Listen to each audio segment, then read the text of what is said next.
What's up everyone, it's Iceman Oz, aka Jay, and in this video we are going to discuss Pokemon Go, some of the things that I found that I think are fun about the game, some issues, but overall my thoughts on the game so far. Firstly, I think it's obvious to state that there has never been a game like this that has quite pulverized the global community in such a way that you can step outside and find someone else playing. I myself have found new friends just by playing the game and just by having knowledge of the game itself. It easily sparks up conversations, and that is something that you just wouldn't expect otherwise from any other game. It's nothing that we've seen before, which is just crazy, right? I think the game's biggest strength isn't necessarily anything within the gameplay, but really the game's message and what it represents within people, and that is really cool to see. But let's talk a little bit about the gameplay and some of the issues I've found so far and some things that I think they can improve, because right now what we're really seeing is not the full version of the game. They're going to be improving it over time, having add-ons which will really make the game better. Well, at least that's the hope anyway. First of all, bugs and crashing issues have been a big issue. Connection issues to the server have been frequent. If you've been seeing on the news, everyone is playing this game.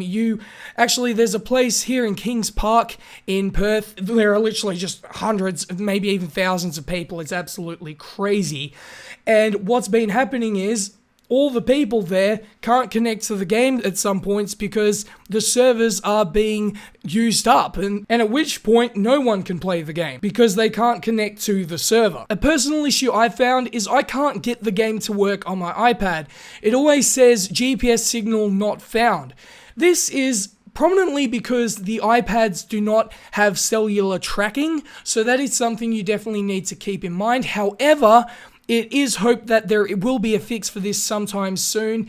If they've made the game available for iPads, you'd expect the game to work, but it is pretty much unplayable, as no new Pokemon will show up on the screen, and your character will not move. Even if, let's say, you move 500 meters, it won't show up in the game. Some problems I have gameplay-wise is you can't battle people outside the gym. I'd really like to see it where if you and your buddy are next to each other, you could have a battle between your Pokemon. I think that'd be really nice. You can't level up Pokemon traditionally like you have in the RPG variants of the game, where you battle other Pokemon and that in turn makes them more powerful. Well, let me correct myself. You can't do it efficiently because you can get more experience many other ways which will level you up faster. The fighting system is very bare bones. It's basically tap on the screen as fast as you can.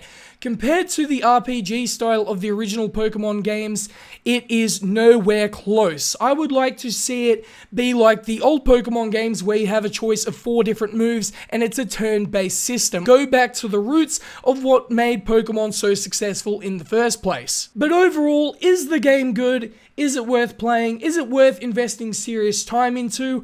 I think yes. I think that at the end of the day, it unites people, like I stated at the start of the video, and I've never seen a game like it, and I think it's really cool, just the message that it sends. It gets kids out there, it gets kids walking, and that's really nice, and it's a free-to-play, and it's Pokemon. We knew that the game was going to be successful based on just those two things alone. I think it's a fun game, and I will be playing more of it definitely, but with that being said, leave your thoughts in the comments section below, what you think about Pokemon Go, but hopefully you guys enjoyed this video, and if you did, please like, share, subscribe, and peace.